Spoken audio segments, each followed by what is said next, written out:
The Kick is for an adult audience. The Kick may contain certain material that may be unsuitable for sensitive ears. Listener discretion is advised.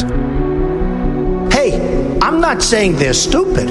I like China. Well, $15 an hour, first of all, as we said, it's not enough of a wage. That is why we have to also talk about taxing the super wealthy and big corporations. Our president doesn't have a clue. He's a bad negotiator. Institutions across America over history feels offended. We should acknowledge that politically incorrect and being racist. They literally just fired a white guy for being a white guy. This is a blame the victim situation. We should be ridding the world of bigotry. We should be talking about that rather than blaming it on the victim who feels hurt. You tell me, Namiki, whether we are training these kids to be little cupcakes who never have to encounter anything offensive, or whether it's better to educate them that there are offensive things in life, and you have to deal with that in life. News, politics, and discussion. This is The Kick. What you say, what you say, what you say, what? Well, come like a boy. All right, welcome back to The Kick here, finally on Longbox.FM, brought to you by Riley's Brewing. Calm down there, Mom. Woohoo! Thank you, Riley.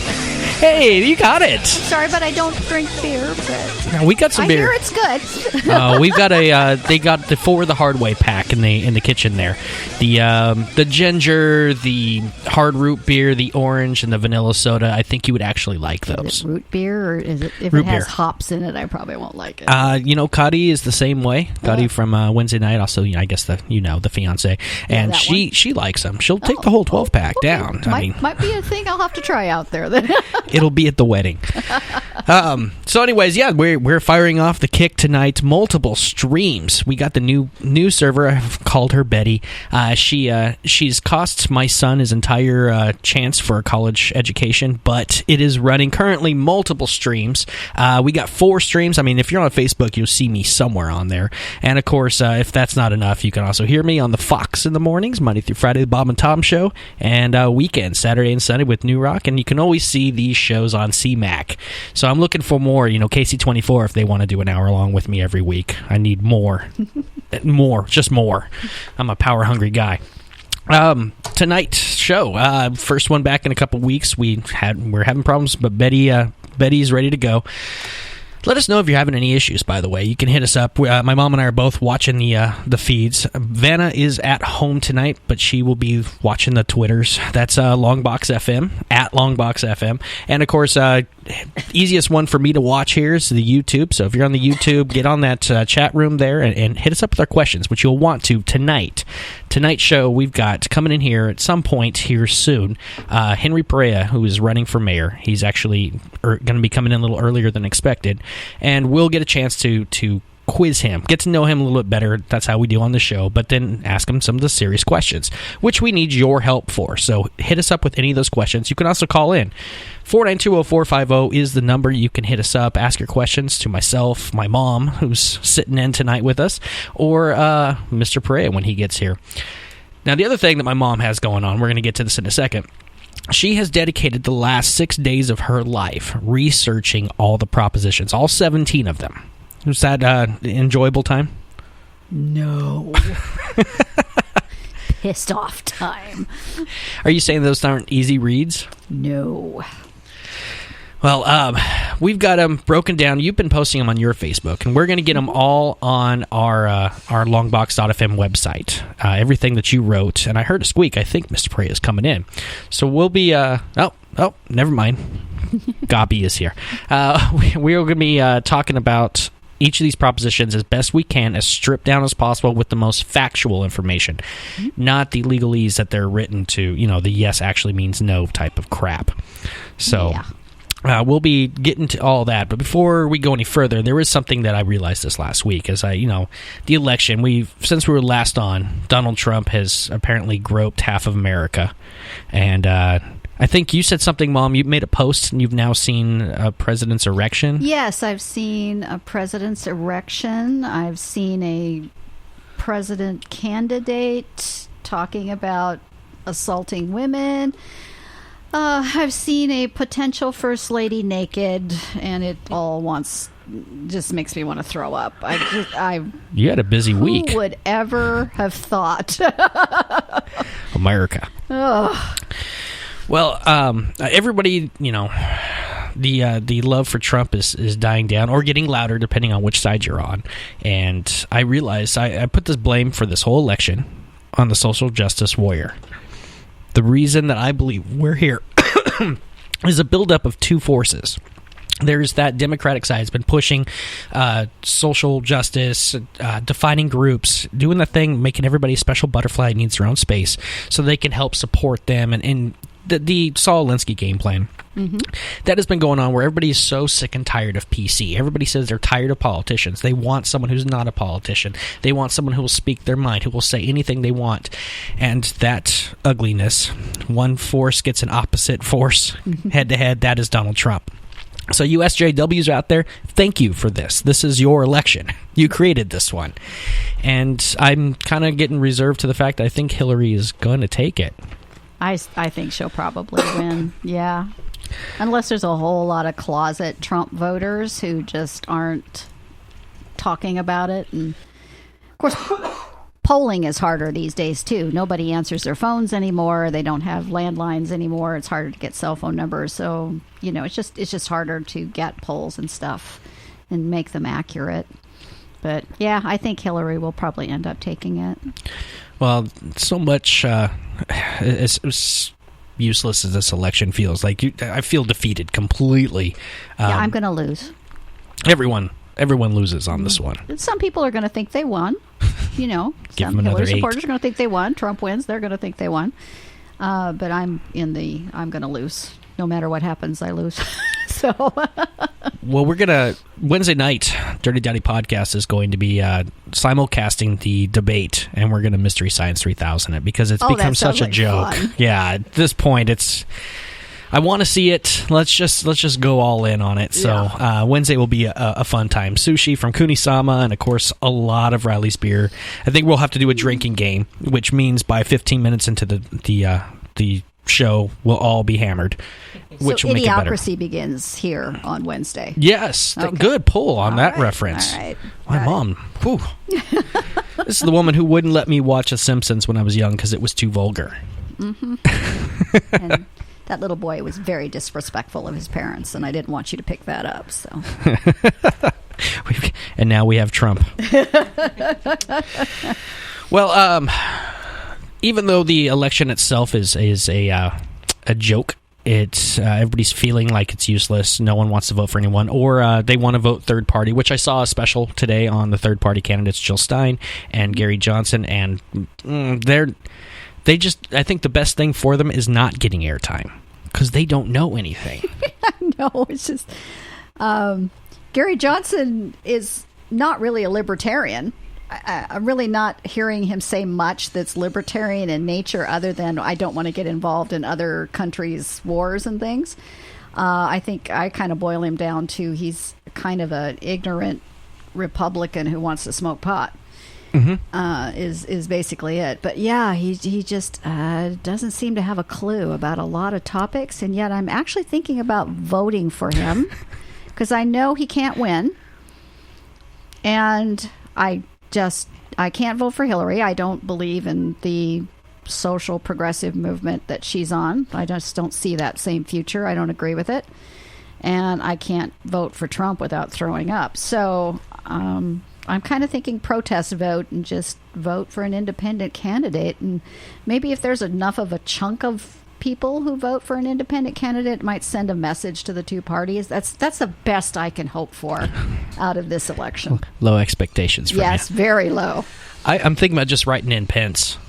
Of everyone, he seems the most balanced and someone you could be proud of. So we got to figure out how well, I better not say that. I'll get in trouble. The Secret Service will come track me down. Oh, NSA's on us already. Don't worry. This station's been covered for a long time.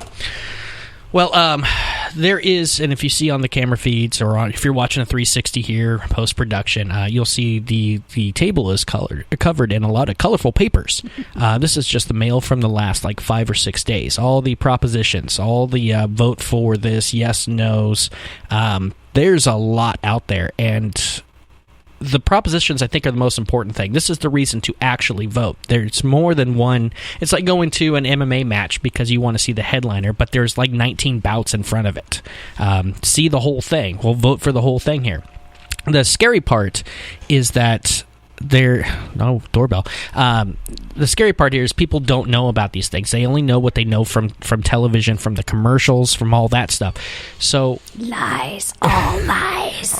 all propaganda stuff. We have got everything broken down, and Mr. Perea is walking in right now. I think, do we want to postpone the propositions and get him set in? Let's put the man to work here. We can do this another time. Should we take a quick break, get everything set up, and then we'll come back to it? Mr. Perea is here in the Longbox.FM studios. We'll be back with him in a minute, and more propositions all here on The Kick on Longbox.FM. Hello. Hi, how are you? I'm Deborah. Deborah Henry. I'm the representative baby boomer. Oh, right on. Okay. How you doing? I'm Chris. Unfortunately, our millennial wasn't able to make it tonight. So. Oh, okay. Well, actually, you had good timing. We were about to get in all the propositions, but change gears and go to you. Yeah. Okay. We'll have you. What's your schedule tonight? Oh gosh, I finished with a group right now, the Lone Jefferson, and I have actually meeting some supporters at the Oval Room for dinner. So they sort of hang out. Dinner? Do you know what time it is? No, it's not really a dinner. It's business, you know. You need a candy bar to tide you over. The life of a politician. Yeah. Your headsets are there. Let us know up or down, volume-wise.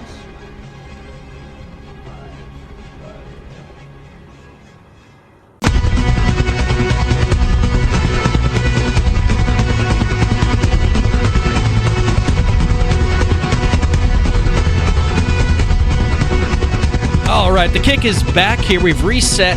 It's brought to you by Riley's Brewing. And the man, I think, was going to need a few cases of that Riley's Brewing here within a couple weeks. Mr. Henry R. Perea is in studio. How are you doing tonight? Doing great. Glad to be here. I'm glad you could make it. You were just giving us just a little bit. Dinner is coming sometime next Wednesday? Oh, maybe. Yeah, at some point.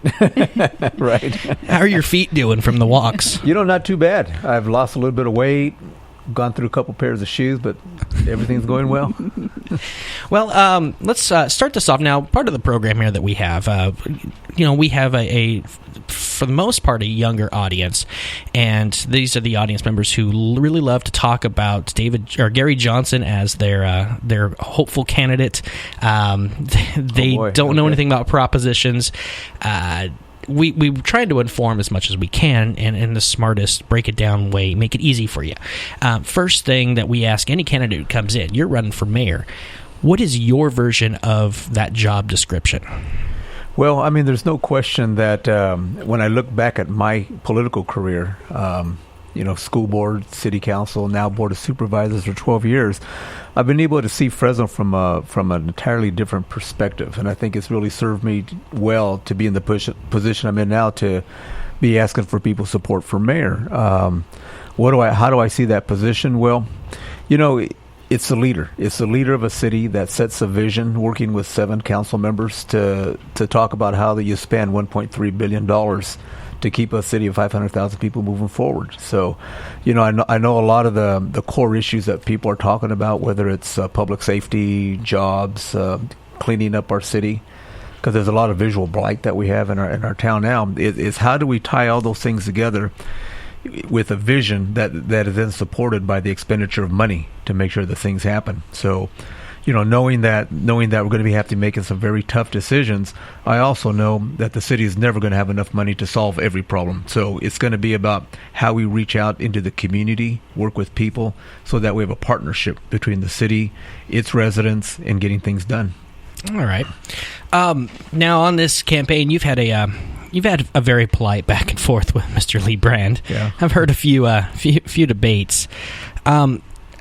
To start off with you, can you give me your version, top 3 priorities in Fresno that need to be handled? I wrap it around the visual of being an all-America city. In 2000, when I was on the council, that was an initiative that the mayor at the time and the 7 council members wrapped ourselves around to say, why can't we be an all-America city? What did that mean to us? It meant that we're going to have a safe city. It meant that we're going to have a clean city. And it meant that we're going to start a lot more in the area of economic development, bringing more employment opportunities for the city. So, but I think what really made that an exciting project and effort is that it really gave the community something to rally around and be a part of.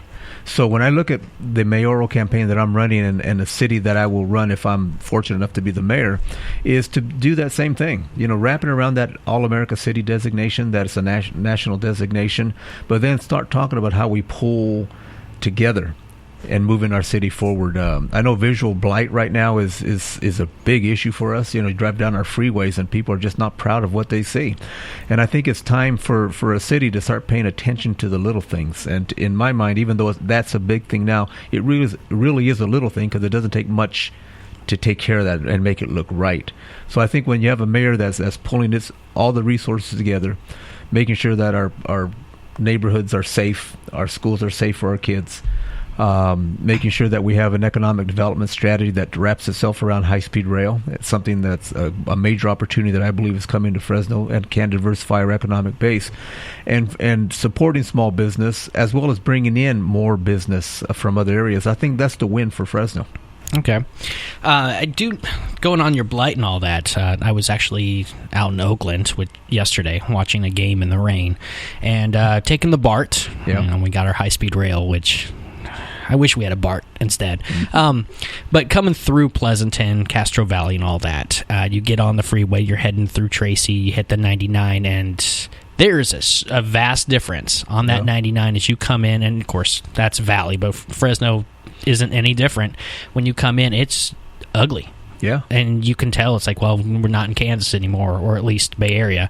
Yeah. Now, my version or view on some Bay Area snobberies aside, it would be nice to be in that nice feel, to something to can be proud of, I guess, to say, to use your all-American view there. All-America.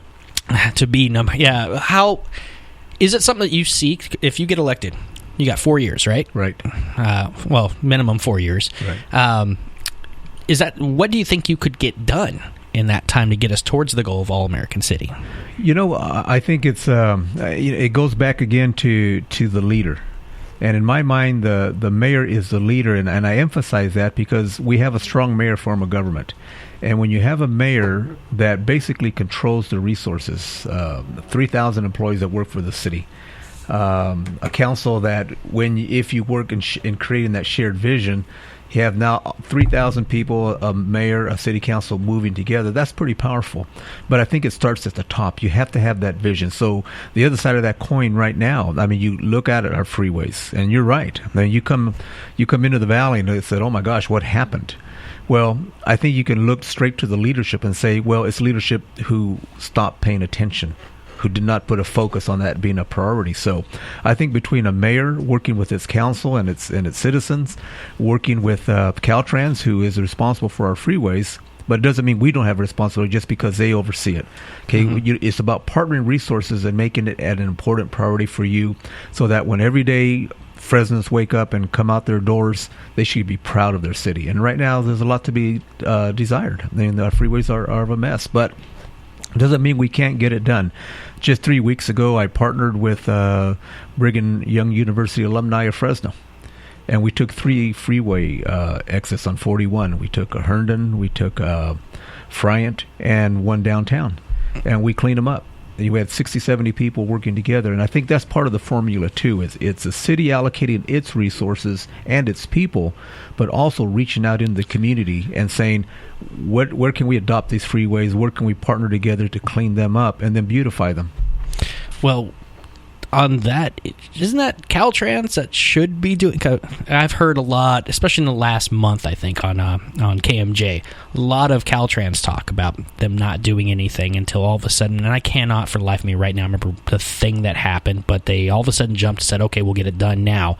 But isn't there money allocated to them to be working year-round, to be doing things like cleaning up, taking care of roads? Well, and everyone says election year. You can tell it's an election year because everything gets done in late September, October, November, meaning you can't drive anymore, but everything's getting cleaner. How come that?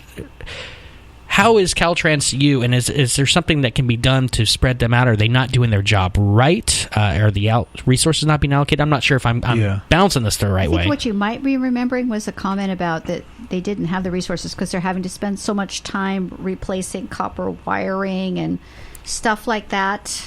I'm kind of itching the back of my brain. Well, I mean, I think Caltrans is like every other government agency. They're under-resourced. Okay, so I think what brought it to critical mass in the last probably 5 or 6 months is, remember there were several fires on our freeways that were being set by an arsonist. So of course I think that was a flashpoint that finally people just said, hey, we need to do something. So I don't join the ranks of the Caltrans bashers. I think they're doing the best that they can with the resources they have, but it comes back to my style of leadership. And if I could just give people a visual, if I had a cup of water in front of me that was worth $1, and you're the taxpayer, and you say, well, here's your $1, Henry, buy your cup of water. Well, what you don't know, or what a lot of people don't know, is when you give that tax $1, 66 cents goes to schools, about 11 cents goes to the cities, 12, 13 cents goes to the counties, and the rest goes to libraries and special districts. So now do you see how many dollars you have to give me so I can accumulate enough to buy that cup of water? So I think the smart card moving forward is you need to have a mayor who's going to have relationships that goes across into state lines, into county lines, into school district lines, and start talking about how we partner our dollars. So I think moving forward, you're going to see the city of Fresno, even though, quote, the freeways are not our jurisdiction, you're going to see the city moving very closely together with Caltrans and say, how do we partner our pieces of that pie so that we can make sure that our freeways are clean all the time? And then I think the magic ingredient that you add to it, which I think is the icing on the cake, is when you now have community groups who are saying that we're all rowing in the same direction together, you're going to see a different city. A lot different city. Something that I was talking about before you came in, I blame this whole election right now on social justice warriors. It was a long, drawn-out thing. But one of the things that this election that we've gotten to with Hillary and Trump is talking about people who want Trump. There seems to be an underlying, like, we're tired of politicians as normal. We want someone different, someone who speaks their mind, someone who doesn't speak like a politician. Where this goes is one of the things I've been hearing about you. You don't have much on the private sector experience, and you're the, quote, career politician. And in the election cycle that we're in right now, we're talking about career politician being Hillary, and then somebody different has a new voice being Trump. Sorry, I guess I put you in the role of Hillary on this. But to our listeners out there, can you tell us where someone who has all the political experience, where that is valuable? Do you feel you're lacking anything from the lack of privatized or private sector experience? Yeah. Like, what are you bringing to the table with your career? Because I know that people not my age, I'm old. Young people are wary. 36. Oh, you're a kid, man. We both feel really old right now. Well, the millennial young youth, they're wary of career politicians. I guess I would go with that. So how would you speak to them to try to tell them why you are actually your experience is good and how it would benefit you as the mayor? Well, I mean, when you hear the term career politician right away, I mean, I would put that under the category of a soundbite, of somebody trying to say, well, so there's something bad about that. But I guess I would ask someone if they had a serious medical condition, would you want to go to a doctor that had a pretty long career in being a doctor in the specialty that you're needing help in? So I think it's a matter of perspective.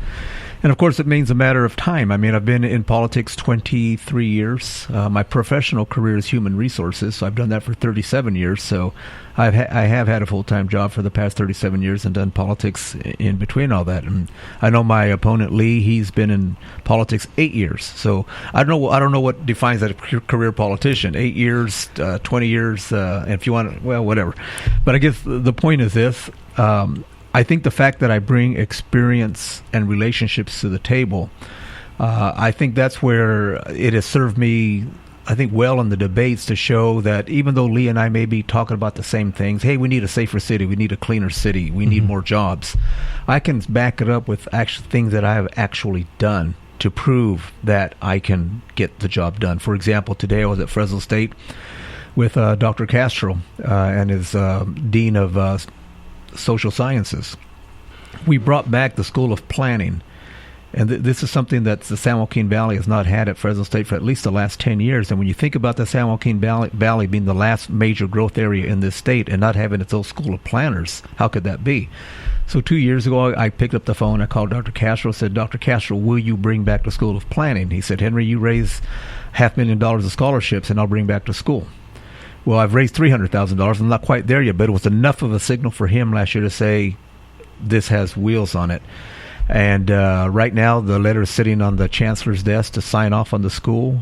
We're going to get ready to pick the first cohort of students that are going to be the benefactors of those scholarships. And it's just one example of having the experience that I have had in making things work in a public policy arena and having the relationships to work with people. That's the winning combination, I think, going forward. Well, it sounds like, and actually I'm going to jump on my questions here. I'm here. What I'm kind of hearing here is a little bit of the future planning part. The Blight, All American City is going to take some planning for the future. You're talking about future planners now and building up that generation to come through. I have a question about Fresno, Central Valley, future tech. Now, obviously, you're sitting here in this really fancy building, commercial building. That's amazing. I thought I only see stuff like this in San Francisco, the Bay Area. You know? Well, it was a good weekend. I brought a lot back. Awesome. The struggle that a station like this has, Longbox.FM, in this valley is it's new. It's something that people don't know. Now, Fresno, the one thing I do love about Fresno, it's a throwback town. People do believe in spit and handshake to, agreements. And so we're not so disconnected as other areas. But we also, I feel we need more in the growth process. Now, we've seen downtown Fresno's doing a lot. I would like to know, do you have any ideas, or has anyone ever talked to you about future technology or what we can bring to Fresno to help motivate? Or is there anything that City Council and the mayor can do to help push that agenda? Yeah. I think it's a combination of, one, getting out of the way. Sometimes I think when people are being creative, and I'll just use Irma Olguin and, her vision and creation of Bitwise. I mean, I think that happened organically. Mm-hmm. And yes, now they're partnering with government in different areas that they're working in still. I think it was very organic. And if you go to Security Bank building, there's someone in that building who's kind of the startup of duplicating Bitwise. Mm-hmm. So, I think that's good. I think so. That's why I say in some respects we need to get out of the way to let people be creative and entrepreneurs, but also where it makes sense for us to be supportive of small business to help them grow, to help incubate the businesses. But, with high-speed rail, which I'm a very strong advocate for, now making a decision to go north, when you now can get to Silicon Valley in 55 minutes, and it should be operational by 2025, the first line that will be moving. When you talk of big business now, they have their business plans in 5-10 year increments. So I can tell you the Silicon Valley is now reaching out to Fresno because they're seeing now that our workers can get to Fresno and get home, and vice versa, within a reasonable period of time to get to work on time and to be home at a reasonable hour to eat. But they're looking at, what would it look like for us to start building some of our corporate offices here, or maybe some of our facilities here. So, those kinds of things are happening. I think high-speed rail gave us the opportunity to open up the world of tech in a much more significant way to this area. So I think there's a lot of good things happening, and we're having those kinds of discussions now. Well, when it comes to, and by the way, for you guys listening, if you have any questions, feel free to call in 492-0450 or hit me up like Rob is on the YouTube chat room. totally thrown off. We know that California runs everything. It's state down, so city kind of has to play by the rules determined by California. Constitution class, thanks. We also know that California is being beaten up by bad leadership in Sacramento when it comes to small business, and that's what I'm trying to do here. Taxes, regulations, just restrictions that are driving businesses out. Is there something that, as the mayor, as the city council, that you can do to encourage, to kind of go around, curb the California thing as much as possible, give benefits and give reward to businesses starting here, to give them some help, support, not beat them up so much on the financial end? Is there anything that you can do here for the Fresno County? Yeah, a couple of things. I mean, one, we can't control what Sacramento does, so I wouldn't spend a lot of energy being upset with them, because they are who they are, and they're going to do what they're going to do. But on the local level, I think there's two things we can do. First is we can be business friendly. And I know every election I've heard is, you always hear the mantra, we are going to be more business friendly, but then the next election comes up and they're saying the same thing. And again, I go back to a mayor who has vision and who's paying attention to the detail. I don't think it's that difficult for Fresno to be business friendly. Mm-hmm. I think it's just a matter of somebody who's holding people accountable to standards and making sure that standards are met. And I'll just give you an example. As I was preparing for this mayor's race, I was thinking I need to write this really, big thesis on how do you make Fresno more business friendly. But the more I thought about it, and I think where it came to me when we were in Spain just a few months ago touring their high-speed rail facilities, we rode from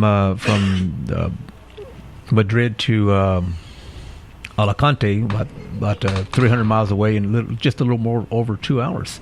And we were with the top executive of the train system, and we were talking about a lot of things. But I asked about the on-time performance. I go, how often is your train late? And the execs looked at each other. They said, well, they go, if our train is late 3 minutes, you get a third of your ticket price back. And you're talking about trains that are pulling 300-400 people in them. It goes, if we're late 5 minutes, everybody gets their full refund. They go, guess what? We're rarely late. Incentive not to be. Exactly. And I think City Hall is the same way. That's when it came to me and says, I don't need to write a manifesto on how to be business friendly. I think what you have to do is have, like I said, have a mayor who has a vision, who holds people accountable. And as you go down that line, so now if it takes you 2 days to get a permit to do what you're doing here versus 2 weeks to get a permit to add a room in the back, that's the standard. Mm-hmm. And if you don't get that permit in 2 days as a businessman, your permits are free. Well, there aren't going to be too many of those reports coming to the mayor's office. So I'm going to say, okay, where's the problem? Because we're going to fix it.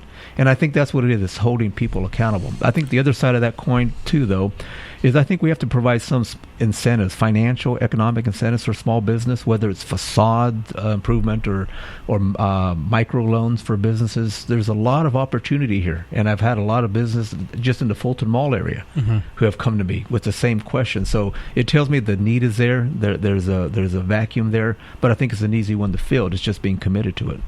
Is that something, if elected, you can see through? That you can guarantee right now and say, I will make that happen? Oh, absolutely. Okay. I wouldn't be saying it if I couldn't say I couldn't do it. I'm holding you to it. In 4 years, okay. I'll be standing there. Right on. No, in 2 months. 2 months. Okay, yeah, 2 months. Yeah. I'll be at your party going. Okay, right just on. Look at me in the eyes. This is happening. Right here. I better be famous in 4. Now, I usually like to stray away from this. I know no politician, and this is not actually going to be the question, but no politician is ever going to say anything positive like, yes, I want marijuana here, or anything like that. And I totally understand. It's no one. If I ran, I'm not going to say marijuana good, let's do it. But I will say we need medical marijuana here. Okay. Well, wow. That's more than I've gotten from many. 64, which we'll be talking about here in a little bit. When we talk about the propositions. 64 is polling. It looks like it's going to pass. Yeah.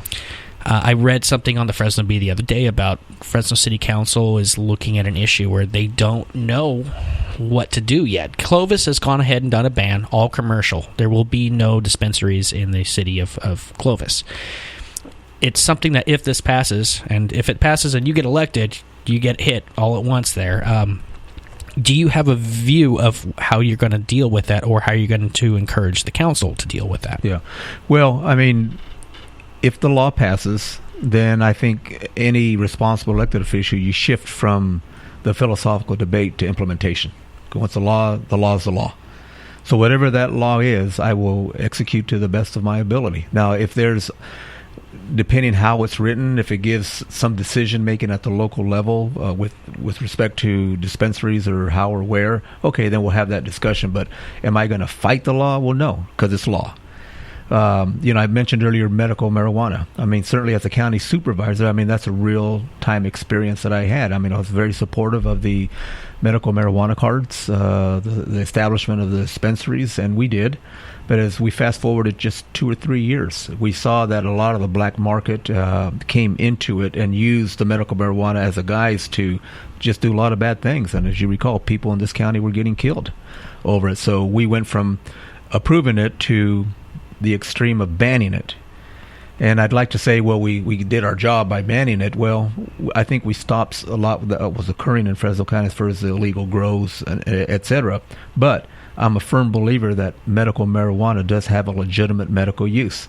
So I think we still need to figure out how to get that to people in this city and county that need it. And I don't have the answer today, but I do know it's a responsibility we have, and we have to meet it. Okay. Well, I applaud you for giving an honest answer on that. All my answers are honest. Well, no, I mean, again, that's a hard one to get anybody to say anything other than, no, it should just not be here. It's bad. And then I've talked to some people off mic, and no, I don't see a problem with it. But I can't say that. And it's like, no, I get it. I won't rake you over the coals over that. It's understandable. Water. Yeah. This is a big one that's been going on. Water now local, not just dams anymore. That was 80-31. Water here in the valley, the northeast area, that has been talked about a lot. And my mom even has an experience now with it because she owns a home out there that is also now dealing with it. There's been a lot of back and forth. Blame goes to someone or this person, this group. Where did it originate? Where are we sitting at right now, and what's the fix? Yeah, well, I mean, we all know where we're at. I mean, there's about 22,000 homes out there, 13 schools, a lot of businesses. And when this became a mayoral issue, I raised it as an issue in the context of leadership style. I keep going back to styles because I think, like I said earlier, people are going to hear us say the same thing, but I think people want to know is, can you back up what you're saying? And up until I engaged in this issue in June of this year, the city strategy was, we know there's a problem, but we're going to take the position of what you don't know won't hurt you. So they had maybe 20, 30 homes they had tested. There was lead in several of the homes. So, but I started hearing from people in that area saying, "Hey, we have a problem bigger than what's being, it appears to be right now." So, I did my homework. I met with city staff, got the information, saw what the issue was. Then I messaged in a press conference, if you recall, and what I said is, "Look, there's a problem, but I think the responsible thing to do is let people know there's a problem, notify all 22,000 homes, notify all the schools because kids are drinking that water, and notify the businesses." Well, that's when it kind of blew up.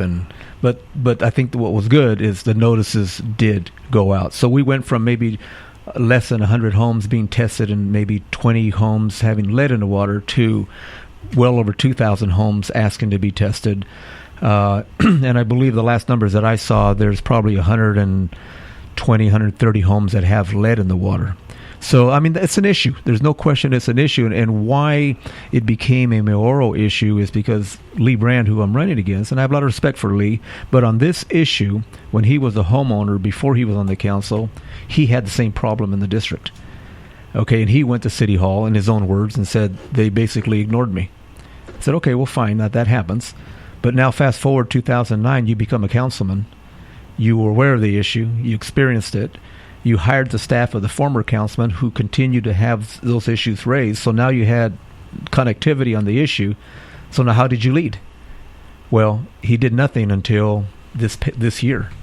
He engaged in the issue when it hit critical mass. So I think that's for people to judge whether that's the kind of leadership style they want or not want. But the last part of your question is, where do we go from here? Mm-hmm. I think I think what this next mayor has to do, because it's not going to be solved before the end of this year, is finish and accelerate the testing of those homes. You need to know how big your problem is. What's your problem? So then you talk about how do we help the people without breaking the bank? Because people do need some level of relief. So people have lawyered up on each side. The city hired some lawyers, so then the people went out and hired lawyers. So the first thing I would do was stand down on the lawyers, back off on the city lawyers. I would go out and engage in conversation with people saying, okay, we have a problem. How do we fix it? How do we help you? Where's the middle ground? So I think that's where we're at. But we certainly have to find how big the problem is and finish that off once and for all. Because when I engaged our health officer in this issue, the county health officer, and when you think about it, 2016, Northeast Fresno, and the county health officer is saying, if you're a pregnant mom, if you're a child under 6, don't drink the water. I mean, that's a pretty sobering comment to make in this day and age. So we need to get to a point where we can look our residents in the eye and say, we're accepting responsibility for what happened. A lot of people dropped the ball over many years, but it is what it is. We're going to find the magnitude of the problem. We're going to sit down with you and try to find a reasonable solution. But for sure, for all of Fresno, we have to be able to be in a position to provide a safe, secure, clean water supply for our residents. Isn't there a third party involved in this? From just listening to radio, there's the water plant. I keep hearing about a water plant that there was a treatment issue or something. This is part of the problem. Yeah. But then the pipes, the galvanized pipes connecting the street to the house. And once you leave the street, once you connect to the house, it's the homeowner's issue. Homes being built, I believe, and if I'm wrong, I'm so sorry, guys. Granville Homes did large tracts that are having problems now. I've been hearing all the stuff about pipes came from China. They didn't have the right zinc in it, or all these different who's whatever. But in the end of the day, is Granville or the home builders, are they responsible for pipes that within a small amount of time have gone so bad and so mass? Yeah. There's probably 10 or so different builders that were on Granville. That area. But I think the deal is this. I mean, had the city been paying attention to its water plant and its water operators and them doing the job they should have been doing from 2004 to today when they went online with that plant, if they would have caught it earlier enough when people were calling and saying we're having a problem, then there would have been product liability from the manufacturer of the pipe. Developers would have been responsible to some degree. But it took so long to where we are today, all those... So statute of limitations is done. It's done. So it's a city issue. But and whether they wanted, then at some point they were blaming China and Korea and the boogeyman. I mean, that's the only thing they didn't mention. But this is the way I see it. These are 30-year-old homes, give or take, and their pipes have failed. And I think there's a lot of people out there whose water may be coming out clear, but they still maybe have a problem. Mm-hmm. Okay? But here's the bigger issue, I think, for Fresno right now is they're still trying to get that right. And I'm not a chemist, but I don't understand how hard it is to get it right. But just in a year and a half, we're going to go online in southeast Fresno with another surface water treatment plant that's going to be mixing groundwater and, river water and underground water, okay? And if we can't figure out the chemistry, now you're going to be pushing water into homes that have 80, 90-year-old pipes. Mm-hmm. So they better get it right. So I think the next mayor is going to have to come in, and there's going to be a lot of balls in the air right away, but that's why I keep coming back to you. You're going to need a leader who's going to be able to pay attention to the small detail and get things done and hold people accountable. You probably want to jump on that, because if you get it, you'll be held accountable. Oh, you bet you 12 will. year from now. And it'll be someone talking about Perea did it wrong. That's right.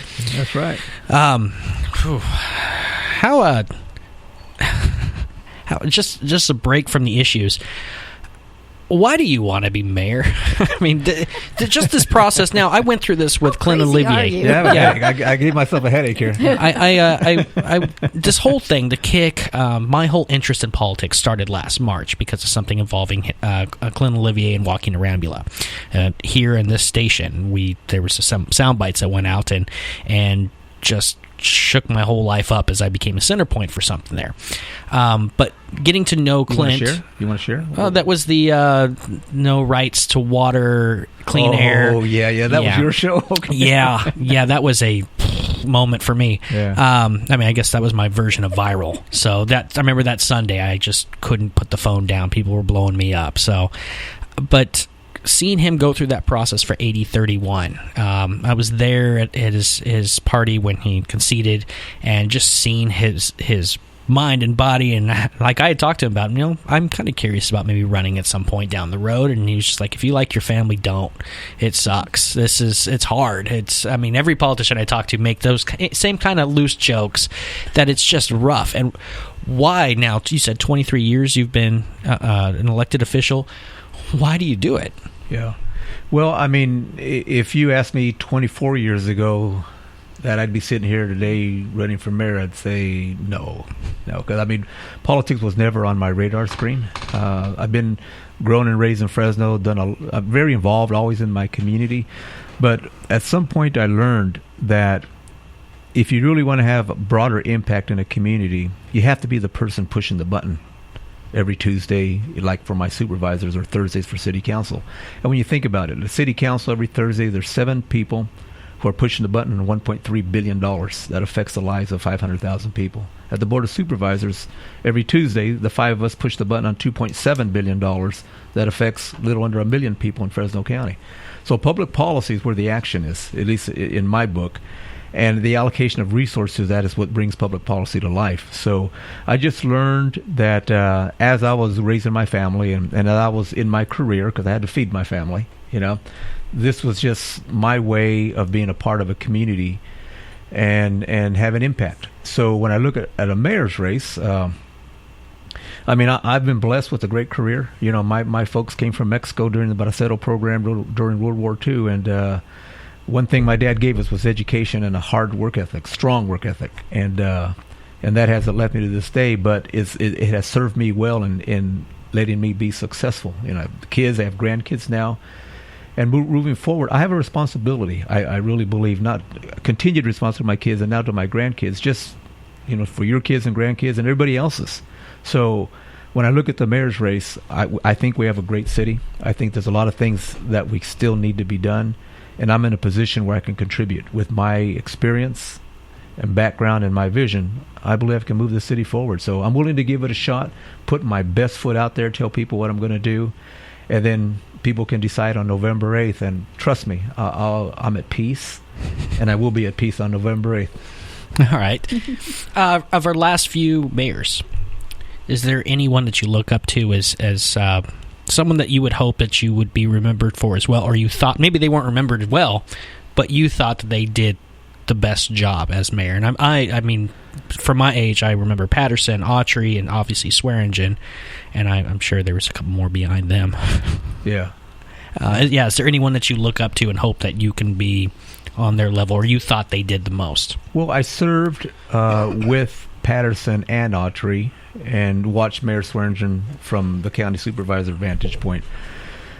And I think they all had, like everybody else, everybody has their strengths and their weaknesses, their successes and their failures. But if I had to look at one, I'd say Autry. Because I know a lot of people are critical of him right now and saying, well, the city is where it was the past 8 years because of what, some of the decisions he made. I don't buy into that because, as an elected official, when you go in, you accept all the good and all the bad from the previous administration because it comes out. Yeah, right? You get the baggage. You get the baggage. You get to cut the ribbon. You get the baggage too. But I think anybody who kind of dwells on that is, to me, is not well.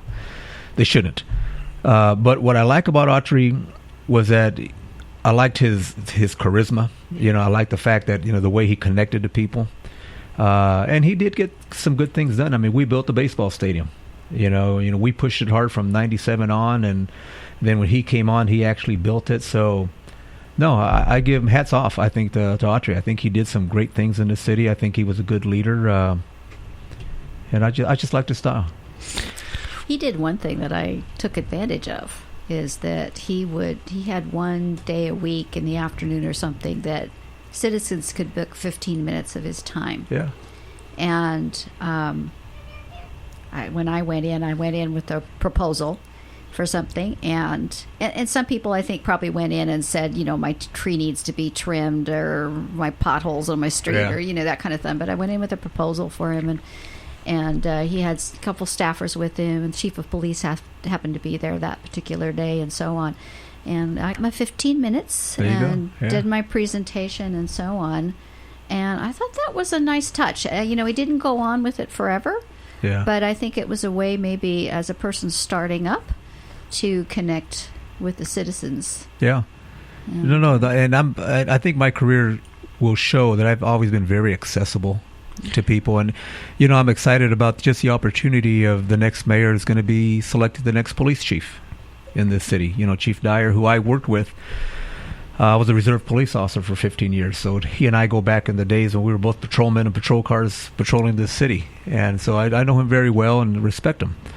But he's retiring. He'll be leaving in the next year or two. So I think the next mayor, I know, is going to be picking the next police chief. And I'm going to be using the same vetting process that people have used to put us candidates through for this mayor's race. I think that's the best way to get to know who your candidates are and how they think. So whether it's the Sikh community, the Muslim community, the African American, Latino, you name it, I'm going to vet the final police chief candidates before the community so that they can buy into who we're going to have as a chief, and then bring back community-based policing into this community. That's going to get harder and harder. We had Margaret Mims on here a few weeks back, and we talked about that one. We talked about 57 and 63. We talked about the life of a police officer and how there's so much. I asked about, is there a war on police officers now? And the distrust, the social media going out. All cops are bad, apparently. If you ever get on Facebook for like 2 minutes, you'll see at least 8 of those. And Dyer has definitely come under fire forever here. Sure. So how involved with the community are you going to make with your pick? Are they going to be able to see a lineup of potentials and get background and get public opinion? Yeah, just like I said a second ago. The vetting. Yeah, the vetting. I mean, when we went before the Faith and Community is just one example. That's when the idea came to me. We were at a church in southeast Fresno, and there must have been 300 people in the room, and they were just firing questions away. And we were like, oh, my gosh, here we go, But then as we stood there, and they were talking about police relations and trust and all those things, that was my answer. Basically what I said. It just came to me that point. I go, it's fair for you to vet us, because if I'm going to be your mayor the next 4 years, you want to know what you're buying. I go, by the same token, if you're talking about if there is an issue of trust with your current law enforcement, then what better way for me to break down and create trust by vetting my final police chief candidates before every community group that I possibly can. And I, like I said, I'll be sitting in the back room of every one of those forums, and I'm going to be watching how the interaction occurs. And I think there's no better way to pick someone than to see how they interact with the people they're going to be representing. So, well, a question from Rob on our YouTube here. And by the way, if you have questions, 492-0450. He wants to know, how do you stand on mandatory police cams, body cams, for the police, and something about, or will you do something to hire more officers? Okay, I do support body cameras. I think they're from two perspectives. I think it protects the officer and it protects the citizen. I mean, I have no problem with body cameras. I'm sorry, the part of the question? Are you going to be doing something to hire more officers? Yeah. The plan. Well, each officer is about $100,000 when you look at salary and benefits. You want to add patrol car on top of that, then you're adding additional costs. So I don't see where there's going to be a lot more hiring. There will be more, but I think the smart card moving forward is, how do you use the resources that you have now more efficiently? And to Chief Dyer's credit, early on in the campaign, I was messaging, on day one, I am going to put 50 more police officers in patrol cars in neighborhoods without it costing the taxpayer a dime. So how are you going to do that? I said, I'm going to take a look at the officers that I have right now that are out of uniform, performing other functions, which I'm sure are valuable. But if my priority is to put more police in patrol cars into neighborhoods, I'm going to have to reallocate resources first. And somewhere in between the third or fourth debate, I got a call from Chief Dyer. He goes, "What are you doing?" He goes, "Are you being critical of me?" I go, "No, not at all. I'm just trying to tell you, as a mayor, you have to make tough choices, and the first thing you have to do is take a look at the resources you have and say, are we using them to the best that we can based on our priorities?" And to his credit, just about a month ago, he has most of those 50 officers in patrol cars. So that's how you lead. That's how a leader leads. Now, that alone is not going to solve the police problem that we have here in terms of needing more patrol officers. The other meeting I had was with Sheriff Mims. Okay, the Fresno Police Department has 800 officers that are funded.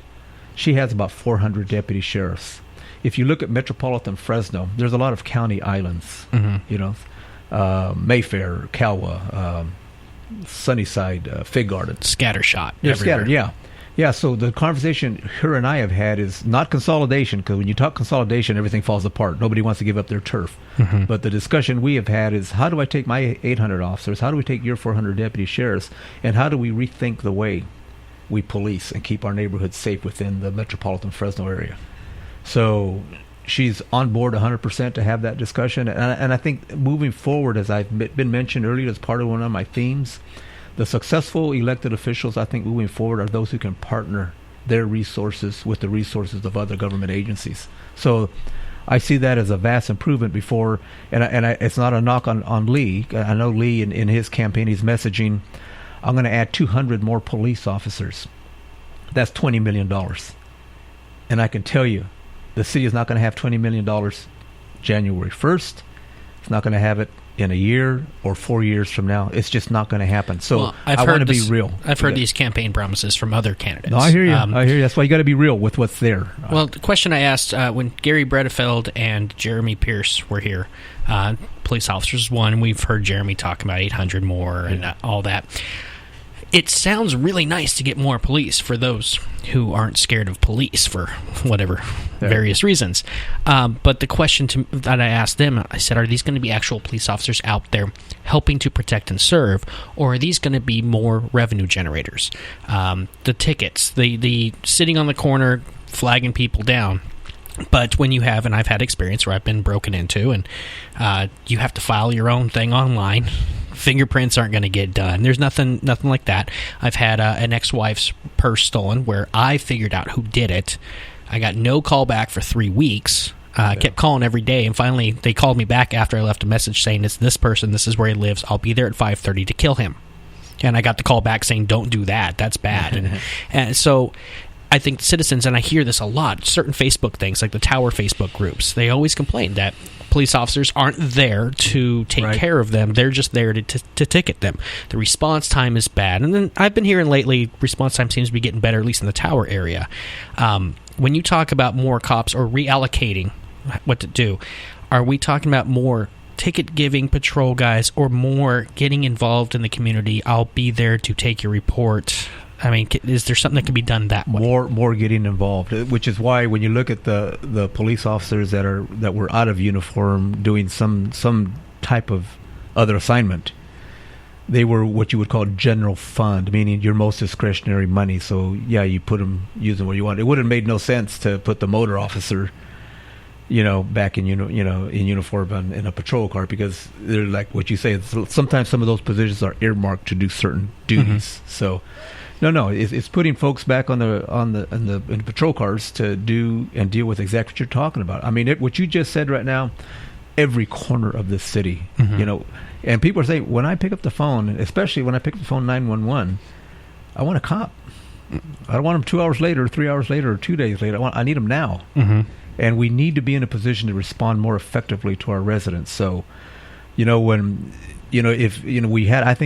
a very good cadet program at the time, and I think a lot of the cadets could handle the lower level report writing kind of things that would allow the officer more time to respond to your call. Yeah, get the rookie in there to do the paperwork. Yeah, there you go.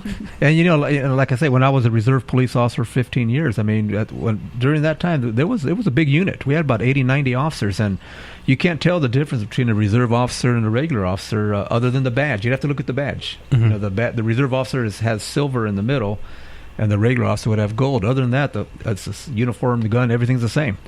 And a lot of times, those reserve officers would complement the officers on double units of patrol in the evenings, or they'd do special units or assignments.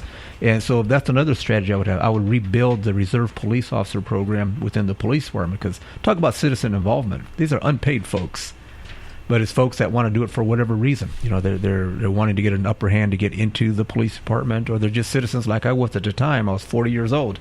It was like it was another way for me to give back to the community. Real quick, Mom, did you have anything to add? One of the difficulties I have with people in a position like you're talking about going forward, we have all these employees who work for the city. They all belong to a union, and you have to negotiate with the union every so often. But at the same time, I noticed in looking up some things on you've gotten some donations and so on from unions to support your candidacy. So in my mind, that creates a conflict of interest when you sit down to negotiate with a union, and yet you want money from them for your next election and so on. So how do you handle that? Because as a citizen, I'm sitting here going, pay attention to what I need. Well, I guess I'd answer you. I've received union money. Mm-hmm. Lee has received union money. So I guess if we both have... it applies to an awful lot of politicians. Get a check from unions. I guess what I would say is look at my background. I've been on a school board, a city council, a board of supervisors. And the fact of the matter is you only have so much money in the bank. Mm-hmm. And when you negotiate with unions, you always have to understand that at the end of the year, you have to have a balanced budget. So, we all have a lot of wants and a lot of needs, but it's based on our ability to pay. So the way I see it is, and I think this is what's great about, at least in my mind, me being the mayor of the city. This is my last political stop, one way or the other, okay, come November 8th. But the way I see it is there's 3,000 city employees right now. Mm-hmm. And I think they're a great workforce, but I think what they need is leadership. I think they've been starving for a leader that will set a vision for them, set the criteria, the metrics to perform, and get the job done. But part of what that means too is people are going to have to rethink the way they work. They do their work, and yes, that's probably going to involve some discussions with the unions and working differently than the way they have. But you know what? It's going to happen. Because, it's a very simplistic, but I look back when I was a kid, my dad divided our yard up into 3 sections, and there were 3 brothers, and he knew who to talk to if there was a problem in the section. Okay, I think the problem with the way we have designed our workflow in the city, I'll just give you an example. If you go right out this front door, if you have a cracked sidewalk, if you have a tree that needs trimming, if you have graffiti on your stop sign right down the street from you, you could literally have 3 to 4 different city departments here. Mm-hmm. Okay? I think what we need to start is redesigning the workforce so that if it's you and I are on the crew that covers this neighborhood, we take care of the tree, we take care of the graffiti. Maybe we can't handle the sidewalk because you need a crew there, but you can't make it perfect. But I think if you start making city workers responsible for areas, so that then you know who to go to if there's a problem, I think it changes the dynamic of how people work. So it's going to require a lot of discussions with the union. But I can tell you, when I was an HR director at Valley Medical Center way back in the day, when it was still before it went to community, mm-hmm. I was the HR director there, and there were 16 unions there, or rather 16 associations represented by about nine unions. Even the doctors were unionized, mm-hmm. and I got the job done. And I think you do when people know you, they trust you, you respect them, you'll get that in return, and people will work with you. I think it's all a matter of how you approach people in situations, and I just have complete confidence that the unions that are at the city, from the police on down, we're all going to change the way we think and the way we work. But I think when we know we're rowing in the same direction, we're going to make change. Is it the city who handles the building inspections, building permits, and so on? Mm-hmm. That's an area that needs some improvement. Huge. When you're working with building inspectors and one comes out and says you got to do this and this and this, and you do it, and then a second one comes and they say, oh, that looks good, but you did that one wrong. Well, I did it the way the first guy said. Well, that's not right. You got to do this. And by the way, you got to do these other 3 things too. Yeah, well, it comes back to that business friendly. There needs to be that consistency. Yeah. There's a conversation going on about inspecting all rental properties in Fresno. Where is your stand on that? Okay, I happen to believe that, let me rewind a little bit to the city council when I was there. Dealing with slumlords was a major issue for our council, and we doubled our code enforcement unit then, and we're very aggressive. Mm-hmm. Since then, as you know, they've eliminated probably half of their departments, so people shouldn't be surprised at the proliferation of slumlords. But the way I would handle it, I would increase our code enforcement unit. I would make them a revenue-generating unit, meaning the people that they cited would be where their revenue would come from.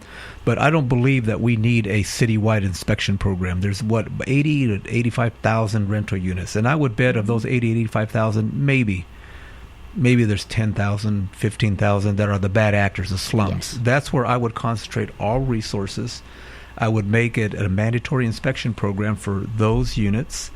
And before they rented a unit, I would make it a mandatory inspection program for health and safety to make sure that it was up to standard. So it just doesn't make sense to me to go up north or anywhere else where there's a brand new unit and expend valuable city resources when you know who the bad actors are. Yeah, unless a tenant complains or something. Yeah, unless a tenant complains, then you go deal with it at a complaint basis. But the mandatory would be focused just on what I would consider the slumlords. So does that mean there's a list predetermined? We know these guys are bad? Yes. And is that just a living, breathing document in a sense that it'll be added to and you can get yourself off? Kind of probation, if you will. Yeah, I mean, the visual I've been creating in the campaign is the dirty dozen. And I know there's more, but we know that the top 12 bad actors. And I think once you go after, I would go after number one first. You might scare the other 11. Exactly. Because I think right now what they're banking on is a city doing more of the same, and that's nothing. So they're just banking on people just wearing people down and just going on business. But when they see I'm not business as usual, you're right. I think they not only will change their behavior, but the other 11 will pay attention and say, okay, we need to step up our game too. Isn't Somerset the one that had the gas problem? Yeah. Lost electricity. Right. The owners of that, aren't they facing something like $420,000 in fines, and they're suing the city against those fines? Yeah, I think it's $230,000 or so. But yeah, they're make it my number. Yeah, I like your number.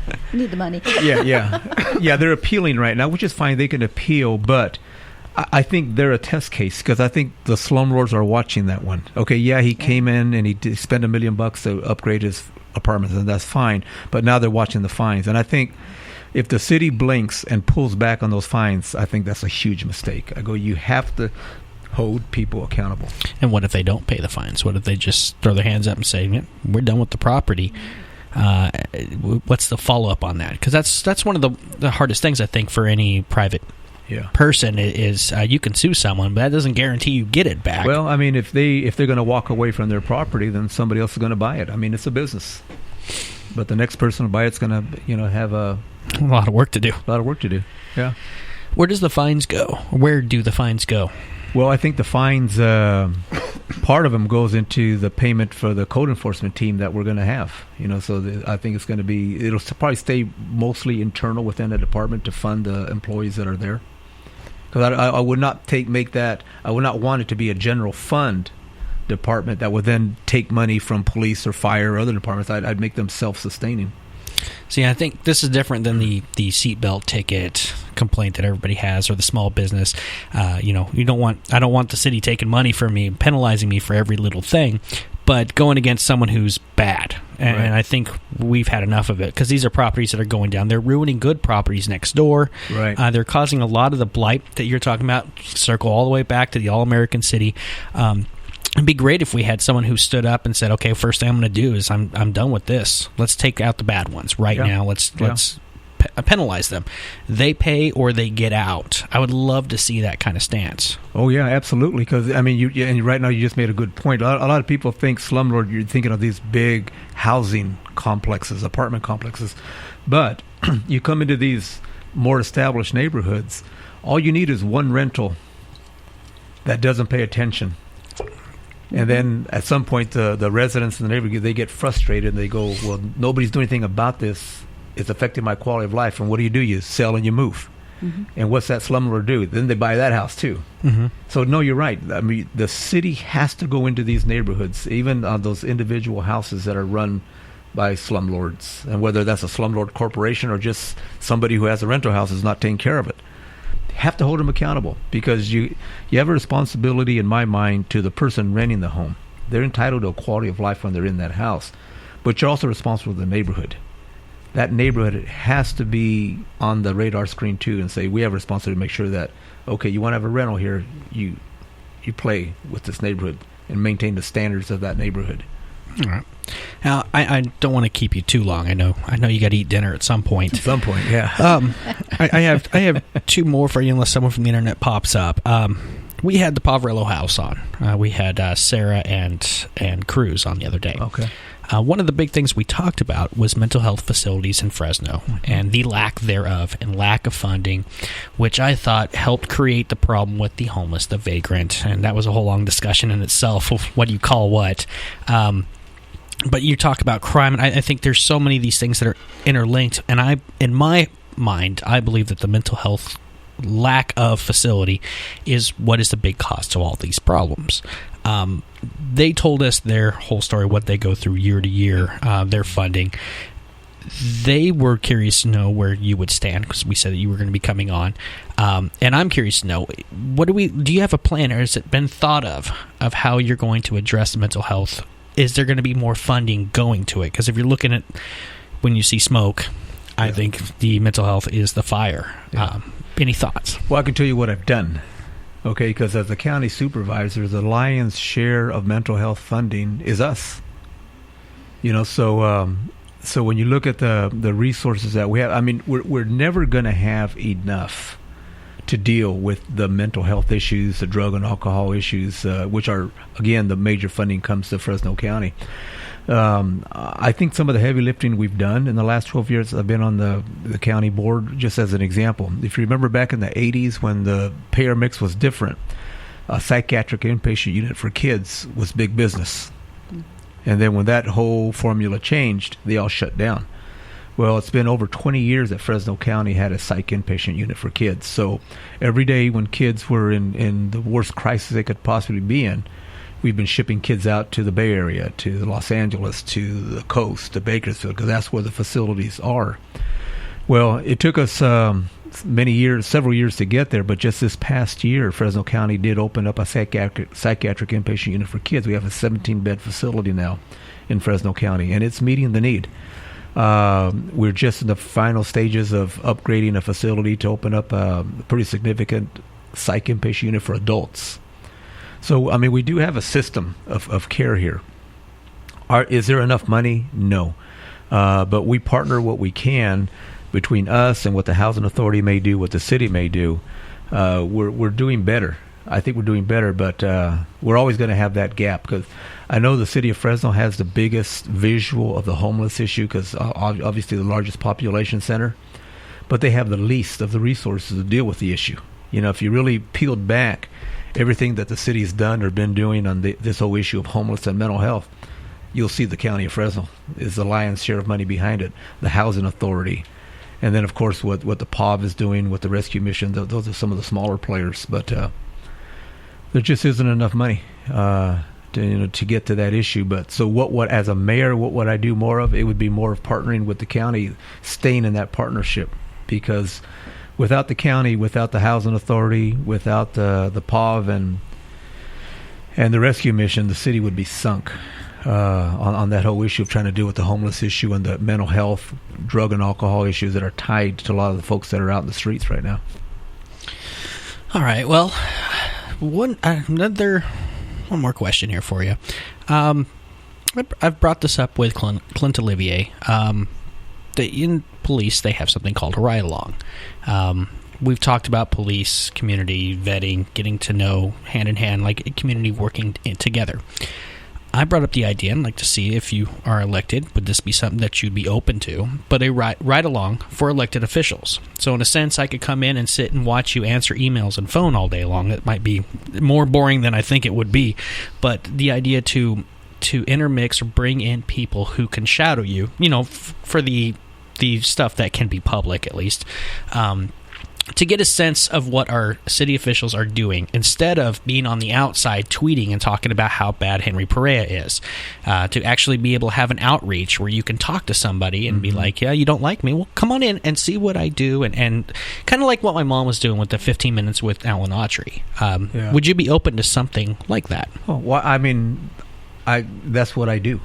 Yeah, I mean, I have from high school kids to college students who shadow me, either for a day or half hour or hour, whatever. No, that makes sense to me. And, I think in the age that we live in, electronic age, Facebook, Twitter, Instagram, I'm very active on all of them. And I kind of consider that a form of shadowing, because what I do is I put a lot of my issues out, not my personal issues, but my political issues out on social media, because I want that feedback from people, and as well as the 5,000 friends I have on Facebook. I mean, I have my fair share of Tea Party folks and people from political spectrums that don't agree with me, but that's okay, because I want the people to say, hey, you're doing a good job, right on, but the other person say, no, you're not really right on. And because I think that's what makes me more effective as an elected official. If I can create public policy based on discussions I've had from as broad a range as I can, from as far as perspective, I win. And then, of course, the people win. So, yeah, whether it's shadowing me physically, or whether it's on social media, me putting issues out there, then people, and trust me, I get a lot of feedback on things that I'm working on. I think that makes me a better elected official. Well, if you really want to, if you get elected, I can come into your office and I can string up all the cameras and stuff and make you live 24/7. We can do it. This is a pants on always room, so we can do it. I guess the last thing I want to say, and we'll let you get out of here. I was reading your PereaForMayor.com and talking a little bit about you. And actually, the very first thing that I clicked on was Meet Henry. That's important to me as I meet all these people that come through. As I've heard all their commercials, and take this away, I mean, I don't care. I want to know who the person is, because that really does more to tell you who to vote for. Like meeting Clint, there's a lot of things Clint does that I may disagree with, but the person himself made me like him right off the bat, and it was like, okay, I feel comfortable with you. I can talk to you. Your life, if you will, give us a little bit for the people who don't go to your website. Who is Henry Perea? Yeah. Well, gosh, if you would have did you read the Fresno Bee article a few weeks ago where they did a spread on me and Lee? It's about 3 or 4 pages, full pages in the Fresno Bee about from we were born to now. Only thing they didn't have was my picture on the bear rug, the 1-year-old the baby picture. But you don't want to recreate that. Yeah, now, you don't want to see it. Yeah. No, but that's a great question. I mean, born and raised in Fresno. 5 brothers, sisters. As I mentioned earlier, my dad was in the Bracero program in the 1940s when the American soldiers were fighting in Europe and in Asia. He was picking the crops on a train. So, I mean, he didn't come with a lot of education. Met my mom here in the valley. She was from Jalisco, Mexico. But the one thing they both agreed on was they were going to raise 5 kids that were going to be educated and were going to work hard. And that's what they put into us. And we did. And they put us in Catholic schools. And when we were old enough to get a work permit, when kids were coming back to school talking about, writing the papers, what I did for the summertime, and they went to Disneyland and all that, we were picking peaches and plums and working in the chicken farms, but that's okay. I mean, they gave us a strong work ethic, and we paid for our education, so we knew the value of money and education and responsibility. So, so I was lucky. I had 2 good parents. They gave us good work ethic. I've done well in my life. It's what I tell my kids, and that's why when you talked about shadowing, I mean, I can't tell you how many high school students or college students I have wanted to shadow, because it's part of that giving back. Because when I look at the opportunities that I had, I mean, I want to give that to these kids too.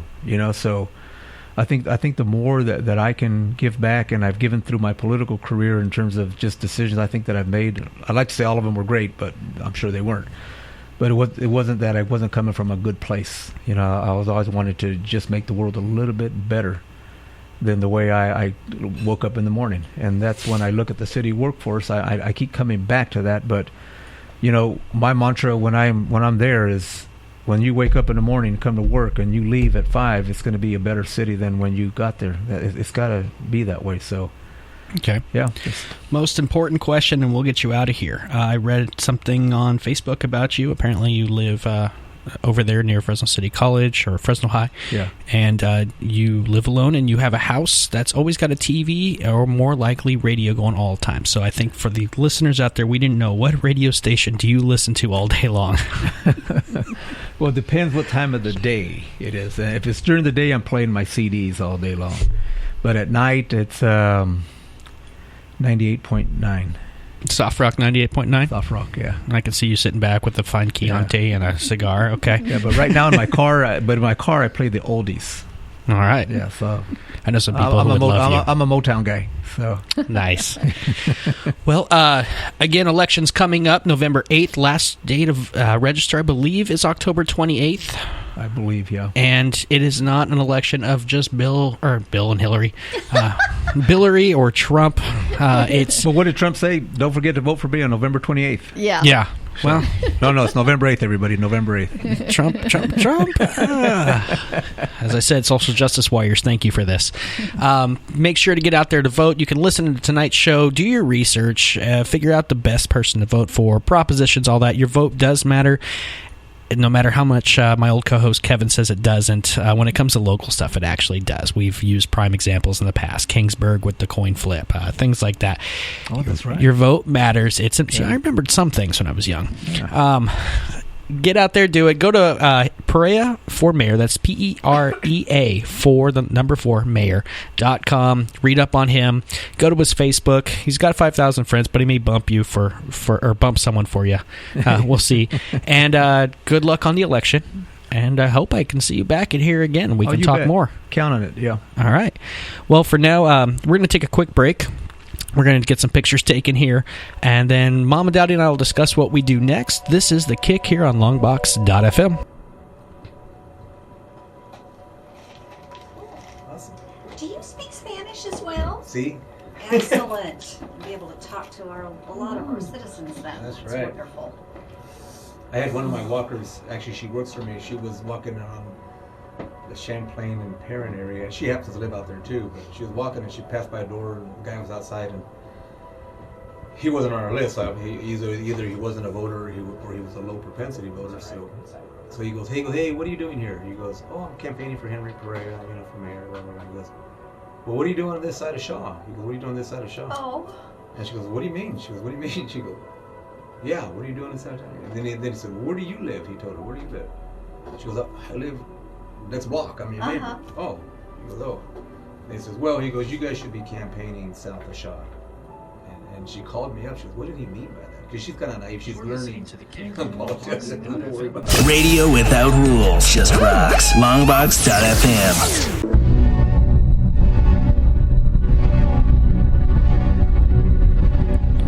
All right, we're back here on The Kick. Longbox.FM, brought to you, of course, by Riley's Brewing. How are you enjoying that, Riley's Mom? You didn't give me one to drink. You said you had good stuff I'd like. Well, we had something you didn't give me one. Unique tonight. I'm drinking my tea. I would like to see Mom and Daddy drinking. We had an interesting... We had a candidate that actually talked about pot without just a straight no, and we sent him home with a 6-pack of Riley's. He keeps saying, well, I should have had one. Kind of like a regular guy. Huh? Yeah. And humanizing, again. And we need more of that, and that's what we hope to do here. Now, our plan tonight was we were going to talk about all the propositions. I don't think we have another 4 hours to pull this off. Probably not. So we are going to reschedule that part of our show. We got longer than I was expecting for Mr. Perea. So yeah, that's nice. What we are going to do is she has in front of her, I printed up all of her Facebook posts. There's 12 pages on the propositions, and it's written in her words discussing each proposition, actual true fact from what she's looked up, layman's terms on stuff, the pros and the cons, and then her own vote if she says yes or no. I'm going to translate all that to Longbox.FM. There'll be many posts on there so you can read her version of it so that she doesn't have to get blown up by 5,000 Facebook requests. Yeah, my phone going ding, ding, ding, ding, ding. Yeah, I had to adjust my phone at one point. It got too much. But we'll get that all up on there. And I think what we're going to do is do another night outside of normal Monday nights and come in and talk about everything. Go down all 17 of the propositions, and we'll get in a cast of characters here to kind of go back and forth too, because not everyone's going to agree. I already know you and I disagree on a few of them. Yeah, and to be honest, I'm not 100% sure I'm accurate on everything. There could have been something I missed or got wrong. Yeah, at least two. So yeah, because I'm not a pro on this. So well, you were saying on the break you wanted to talk about putting it together. Well, just in general on the experience. I mean, I got started on it when Sheriff Mims was here, and you asked me to do some prep on a couple of the propositions. And then I'm thinking, okay, I need to be a good citizen, whip out the big old fat voter guide. Yeah. Holy crow. That's huge. And I've never really dug into the propositions before, all these initiatives that come with our ballots. It was an eye-opening experience in a lot of ways. And one site that I discovered along the way that I kind of came after looking through all of this is called Ballotpedia. Covers a lot of things, national, states, local office, all kinds of different things are on there. And it seems to be a pretty fair representation. They talk about who raised how much money, who are the major donors. There's links to the donors so you can figure out more about the donors. Who wrote this? You can link to the actual wording. And it all seems to be pretty, there's no slant that I've been able to detect in that site at all. So if someone out there is thinking about digging into a particular proposition and figuring out how to vote on those things, that seems like a good place to go, or at least to start. And then you start Googling other things. The other thing I would strongly recommend as people get into the whole election thing and trying to decide what to do is to totally ignore television ads and the stuff that's coming on your porch and in your mailbox. You're saying all that stuff sitting on the table here I should throw away? Just recycle bin, please. Yeah, it's things are very twisted.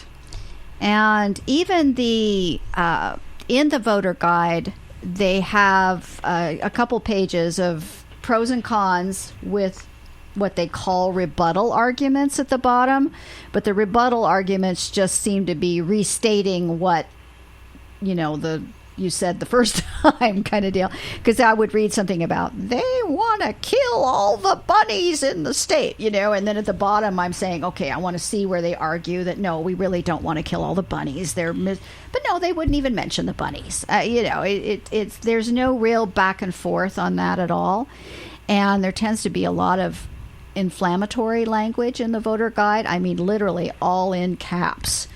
We need to do this because this little girl died, and very, very emotional language and screaming back and forth, and things are twisted. We all have to pay for this, but only 10% of the population benefits. Well, the thing was designed to raise money for the 10%, so duh. There's a lot of that. So be careful. Go beyond your voter guide as you're thinking about what to do and do some digging on your own. But it's a frustrating experience. I kept pounding my desk going, why am I being asked to make these decisions? This is a job for the legislature, or this should not be on the ballot at all.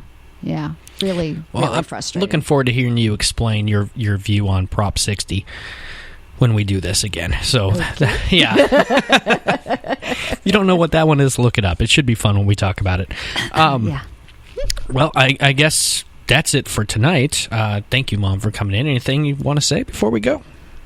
No, I think we're good.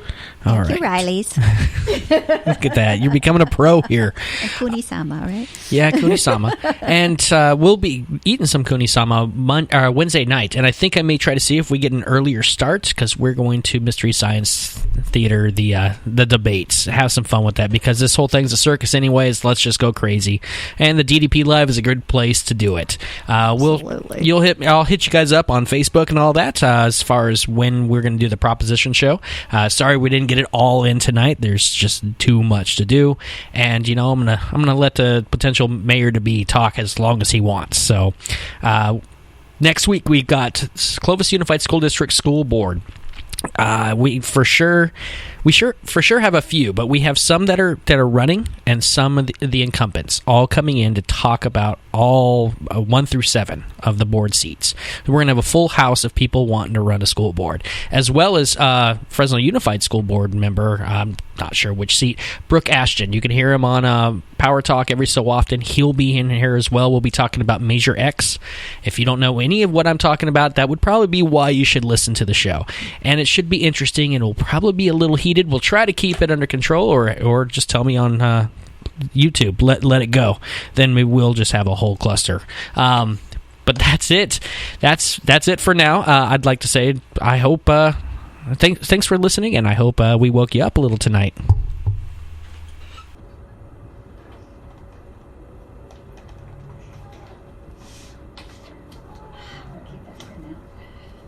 It's different than I was expecting for a show with the split.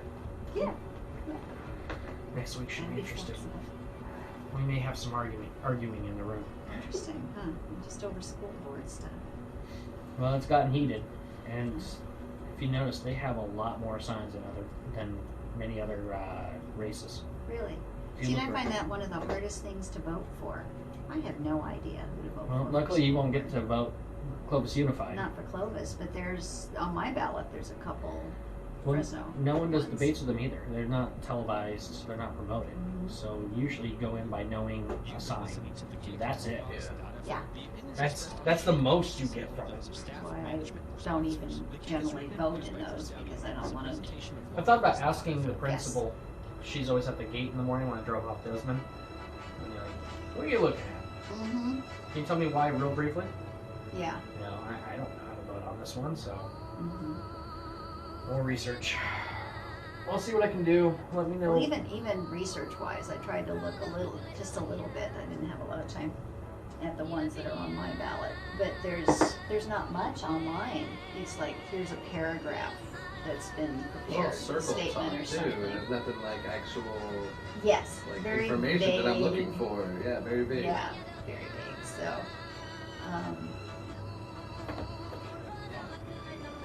What a hard one. Get me on my closing shot. This one? Yeah. Well, now, should I start working on getting an outline together? You pretty sure you're going to do the propositions, or should I wait until? I want to, because we may be the only game in tech. Well, I heard KMJ do it. It was Chris Daniel. No, it was Ray. It was Ray Appleton, and it was Mike DeManuel and dang, who was the other guy? One of their normal regulars. But these two guys, the other, one conservative, one liberal. I'm sorry, I totally forgot. He's a retired guy. Spends part of the year living in Mexico now. I can't think of his name. But anyway, it's kind of nice to just they real quick go through. And there were a number they agreed on, so that was kind of interesting. Well, as Dad and I. Oh, did I tell you what Dad said about the ones that we disagree on? Mm-hmm. We talked about the cigarette tax one in the car, and I am in total disagreement with you on that one. As a vote no. Yeah.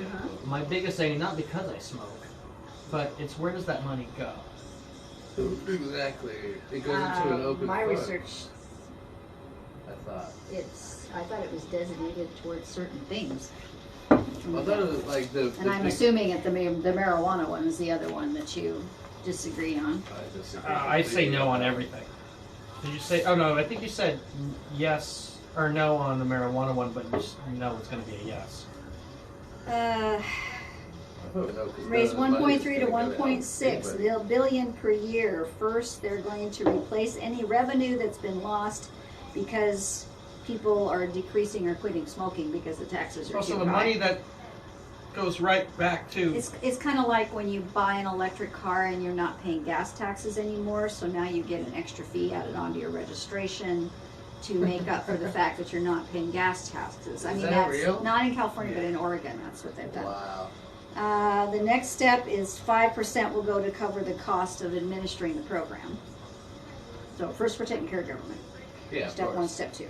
Tobacco, actually. And then $36 million to the Attorney General and law enforcement, $6 million to the board. I don't know what the board is. It never specified.